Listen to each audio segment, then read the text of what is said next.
श्री गणेशाय नमः। पुरुषोत्तम मास महात्म्य में 8वां अध्याय। श्री सूत जी कहने लगे, हे तपोनिधे, भगवान विष्णु और श्री कृष्ण के वचन सुनकर नारद जी अत्यंत प्रसन्न हुए, परंतु फिर भी प्रश्न करने लगे। नारद जी कहने लगे, हे प्रभु, लक्ष्मीपति जब बैकुंठ को चले गए फिर क्या हुआ, वह सब कृपा करके मुझसे कहिए। हरि का वृतांत सबके लिए हितकारक है। ऐसे प्रसन्न होकर श्री नारायण जगत को आनंद देने वाले वचन बोले। श्री नारायण कहने लगे, हे नारद, जब लक्ष्मीपति बैकुंठ चले गए तो अधिक मास को अपने धाम में अपने पास बुलाया। वह बैकुंठ में बसकर अधिक मास अत्यंत आनंद करने लगा और भगवान के साथ क्रीड़ा करने लगा।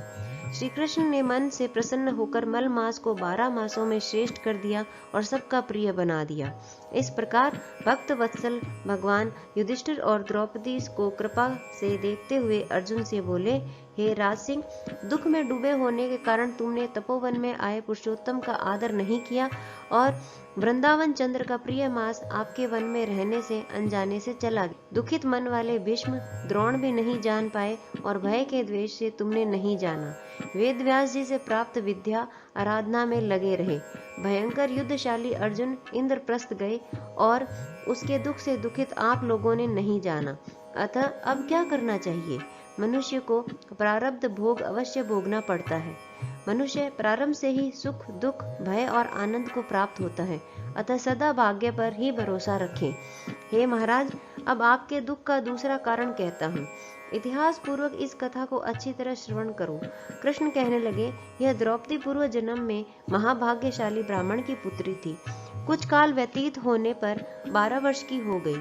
अपने पिता की यह एक ही पुत्री थी और बड़ी चतुर, गुणवती और सुंदरी होने के कारण यह पिता को अत्यंत प्रिय थी।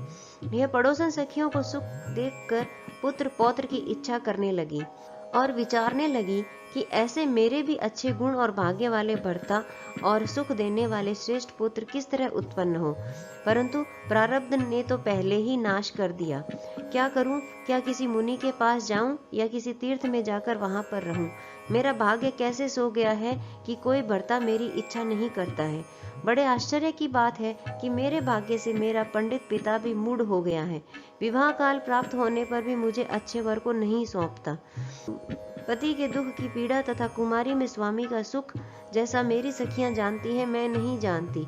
ऐसे आकुल तथा व्याकुल वाले मनोरथ की चिंता से मेरी भाग्यवती माता पहले ही मर गई। शोक और मोह की तरंगों से पीड़ित कन्या का पिता यह मेधावी ऋषिराज भी पृथ्वी में विचरने लगा, पर कन्यादान के निमित्त जोड़ी का वर ढूंढने पर ही नहीं मिलने से अपने मनोरथ में निराश हो गया।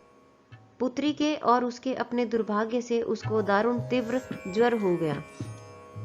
तब वह ऋषिराज सब शरीर में अतिशूल होने के कारण व्याकुल हो गया और श्वास पर श्वास से युक्त होकर लौटता गिरता घर आकर पृथ्वी पर गिर पड़ा, जैसे मदिरा पान करने से मूर्छा को प्राप्त हो जाता है, और अपनी पुत्री का स्मरण किया। जब तक पुत्री भय से व्याकुल होकर अपने पिता के पास आई, तब तक वह मरने के सदृश हो गया।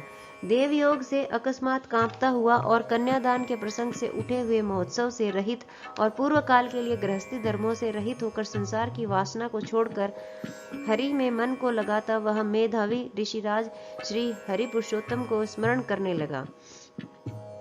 हे श्री कृष्ण, हे गोविंद, हे हरे, हे मुरारे, हे राधेश, हे दामोदर, हे दीनानाथ, हे ऋषिकेश्वर, आपको नमस्कार करता हूँ।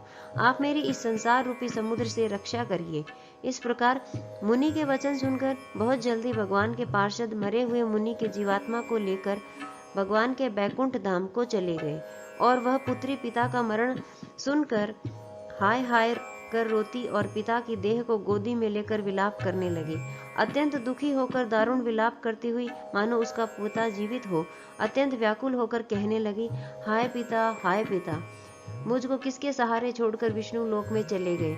हे तात, बिना पिता के किसके पास रहूंगी? ना मेरे भाई है, ना कोई कुटुंबी। मेरी तपस्विनी माता भी नहीं है जो मेरे भोजन तथा वस्त्रों की चिंता करती।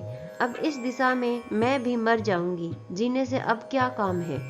उसे इस प्रकार बारंबार रोते और विलाप करते हुए सुनकर उस वन के रहने वाले ब्राह्मण सोचने लगे कि अत्यंत करुणा भरे स्वर से इस तपोवन में कौन रोता है।